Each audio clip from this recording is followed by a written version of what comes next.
every summer we hear multiple stories about a mom or dad who accidentally leaves their child in the backseat of the car and the child dies. But what if it wasn't the parent who left the child in the backseat?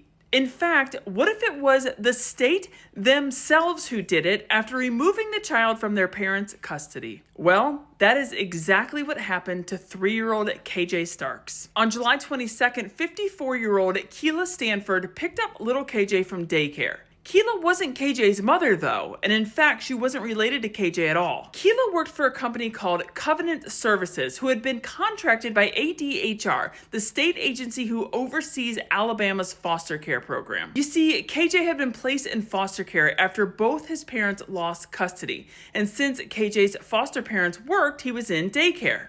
On this particular day, KJ had a supervised visit scheduled with his father. So Keila was supposed to pick up KJ from daycare, take him to the visitation with his father, and then return him to daycare. Around 5:30 that evening, the daycare called Keila asking her why KJ hadn't been brought back to them. Keila, who was at home at this point, ran out to her car to find little KJ deceased, still seatbelted into the backseat of her car. It was soon discovered that after leaving the visitation with KJ's father, Keila drove to the grocery store, stopped by a tobacco shop, and then drove home, leaving KJ in the vehicle at each stop. The police report indicates the tint on her vehicle was so dark that you could not see KJ from outside the vehicle. On the day of KJ's death, it was 105 degrees outside, making it an estimated 140 degrees inside the vehicle. Keila was arrested that afternoon and fired from her employer the following day. KJ's biological family is suing multiple people and agencies for damages.